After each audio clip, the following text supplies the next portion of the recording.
না এইদিকে আমি কিছু নিয়েছি এখানটায় ফুলকপির ডাঁটার মূলো, এগুলো ছোটো ছোটো করে কেটে নিয়েছি, কেটে আমি প্রেসারে সিদ্ধ করে নিয়েছি।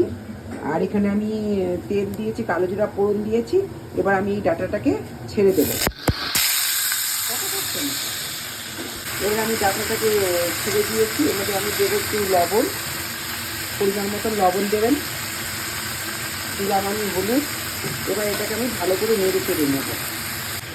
এখানে এটা আমি ভালো করে এখন মূলো দিয়ে আর ফুলকপি টোকাটি ভালো করে ভেজে নেব।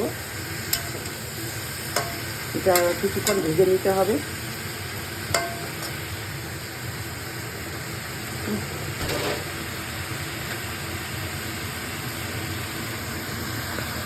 এটা আমি এখন ভালো করে ভেজে নিলাম। আপনারা এর মধ্যে ইচ্ছা হলে বেগুন দিতে পারেন, বেগুন কেটে প্রথমে ভেজে নিয়ে এর মধ্যে ঢেলে দিতে হবে। আমি আজকে বেগুন দেবো না, এর মধ্যে আজকে খাইনি ফুলকপি ডোগা আর মূলো দিয়ে এই চচ্চড়িটা করে দেখাচ্ছি। এটা পুরো ভাজা হয়ে গেছে। এখন আমি এর মধ্যে দিয়ে দেবো, এখানে আছে সরষা বাটা আর লঙ্কা বাটা। এটা আমি এখন ঢেলে দেবো। ঢেলে দিয়ে এটাকে আমি কিছুক্ষণ ভেজে নেব। এটা আমি আগেই সিদ্ধ করে নিয়েছি, এটা বেশি সিদ্ধ করতে হবে না। সরষাটা দিয়ে পুরো আমি একবার ভেজে নেবো ভালো করে। এটা সিদ্ধ মোটামুটি হয়ে গেছে, কারণ আমি প্রেসারে আগে সিদ্ধ করে নিয়েছিলাম।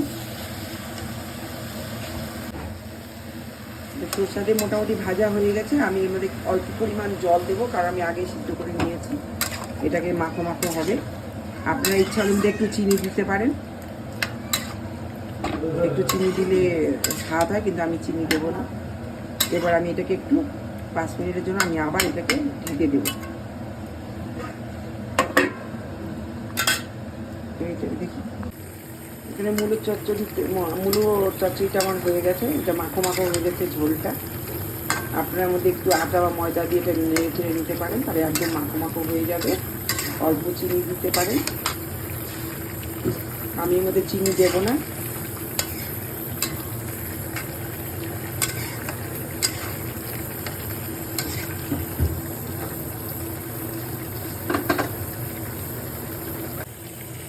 পুরোটা মোটামুটি আমার হয়ে গেছে, শুকিয়ে গেছে। আমি ওদের একটু আটা ছেড়ে দেবো। আটাটা দিলে পরে একটু ভালো মাখো মাখো হয়।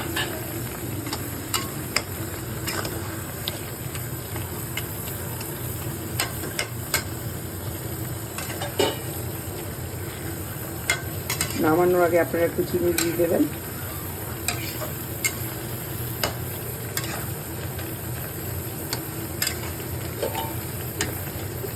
আমার মূলো দিয়ে ফুলকপি ডাঁটা চচ্চড়ি হয়ে গেল। আপনারা এইভাবে করে দেখবেন এবং খাবেন।